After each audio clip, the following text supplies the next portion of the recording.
name is Eric Lubrick. I'm an artist living and working in Indianapolis, Indiana. I was born in Texas, moved around a little bit, grew up in Louisville, and then went to school, moved to New York for a while, and started doing commercial photography.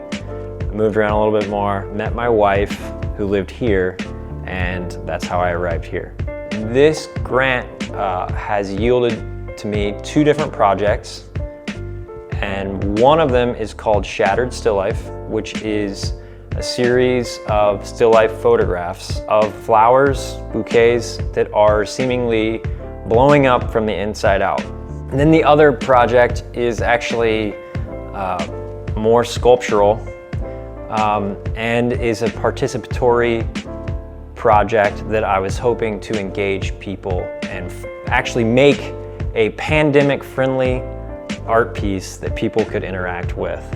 I wanted to take 2 things and see where they would take my art. So essentially I was taking flowers and words and combining them and seeing what would happen creatively. To back up and give you some context, last year I was writing this grant proposal during the start of the pandemic and during the time that we had a former president that was trying to tear our country apart for political gain. So I was doing a lot of thinking, as I'm sure the rest of the world was at this time, during this time. At some point I started to think I should apply for this grant, and then in addition to apply for this grant, see if I could make some work that could convey how I was feeling during this time. And to take that a step further, I wanted to see if I could make work that people could engage with that would help them process these heavy subject matters. I started thinking about Renaissance paintings and how a lot of times they depict objects that would spoil fast or were perishable, something like lobsters, pineapples, exotic things. And then specifically I was drawn to the floral paintings and how those paintings conveyed this sense of kind of beauty, calm, stillness. And I'm sure that I was drawn to those things because I didn't really see them in the world at that time. I wanted to start using flowers specifically for those aspects. And I wanted to see what would happen if I juxtapose flowers and those terms with terms of today. So really relevant terms like essential and languishing and empathy that seem to be kind of popping up because of Corona and the political unrest.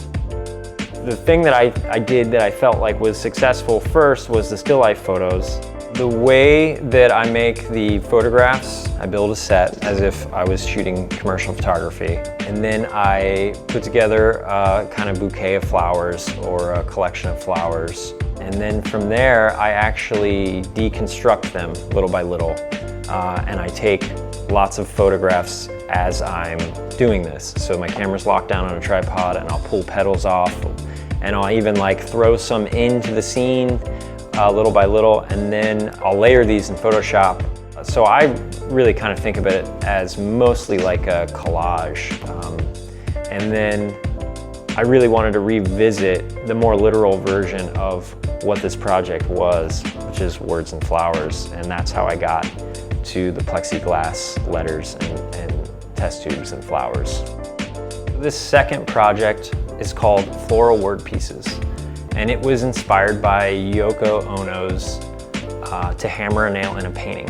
So I was thinking about how we were having this shared experience, the pandemic and the political unrest, but we really were unable to converse in person with it. So I wanted to borrow a little bit of the Yoko Ono's piece, and that maybe I could make a piece that would be outdoors, that could utilize flowers, and that someone could actually take a flower and put a flower into a word.